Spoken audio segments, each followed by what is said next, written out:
such as breeding or hunting or nesting, and many others that don't absolutely need ancient forests or old-growth trees prefer it. And so they do a lot better if they have some aspect of their life cycle going on in an ancient forest. You'll hear people say, oh, well, they find spotted owls in second-growth forest all the time. And there are a handful of owls, say, that will spend some time in a second-growth forest, but generally they need to have contact with ancient forests at some point in their life to really do well. So when you take the ancient forests out of the picture, you impact their populations a lot and can really wipe out species that are sort of precariously hanging on. So atmospheric carbon storage, forest differences in forest structures and the kinds of habitats, differences in microclimate, ability to store and purify water, ability to clean the air out,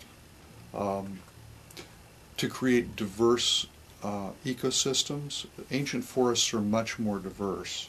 One of the reasons for that is that the canopy is a little more open than it is in, say, a second-growth forest that's been cut over and has grown back. A second-growth forest has a closed canopy for a long period. It's darker, and so there aren't patches of sunlight coming down and hitting randomly on the forest floor like you have in an ancient forest. When you have those patches of sunlight, then you've got the opportunity for edge effects and brush and grasses and forbs to spring up here and there and create food for deer, browsing animals, and a lot of other critters like that. So I could go on and on. Yes, this bill is aimed at protecting a specific class of trees, but I think the effect of its passage here in California will be that other states that face similar challenges will take up similar fights.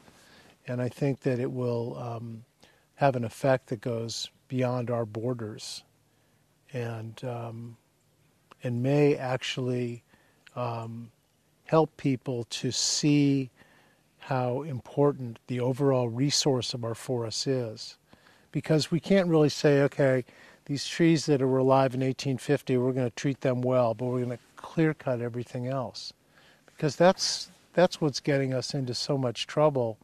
Like on our national forests, where we have a federal government that, even going back before this current mess we have in Washington with George W. Bush, has not protected a resource, being the national forest, that belongs to the people of the United States. That is our forest.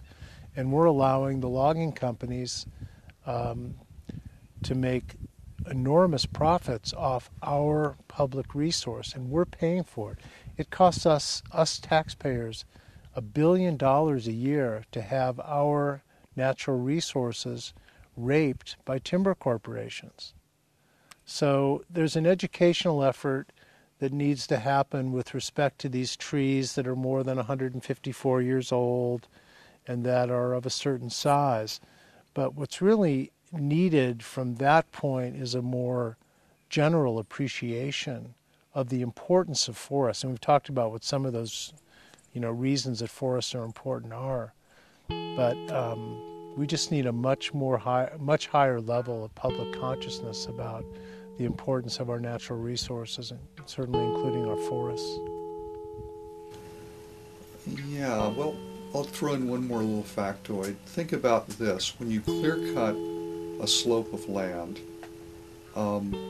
you create more wildfire conditions right there, as I mentioned. But also, it's been shown that you actually are reducing rainfall elsewhere when you clear cut an area. And so if there's a rain cloud moving up a slope, and it would normally hit a forest and drop a certain amount of its rain, and then it would move on inland and it would rain there before that rain cloud is depleted. You cut an area, denude the slope, and suddenly you make the air conditions and the soil drier so that rain cloud is wrung dry a lot sooner.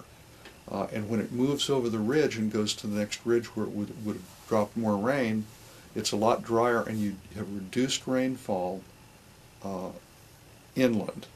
as a result of the logging you've done on the coast. And what do you get? Then you get drier forests and more wildfires. So logging of the kind we do now, industrial forestry, can have impacts far beyond the immediate area you can see.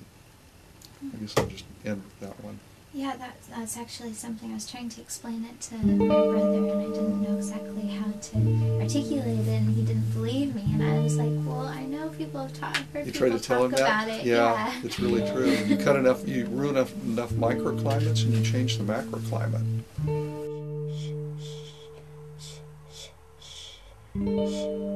First intended to take the idea of prohibiting old-growth logging to the people of the state of California, because we believe that a majority of the people think it's not right to cut old growth. And so that was our intention at first, to put an initiative on the ballot that will protect our old-growth trees. We weren't able to collect enough signatures to put that on the ballot. It's a huge endeavor. It takes, basically when you see an initiative on the ballot, you could be assured that at least $1 million has gone into just getting it on the ballot.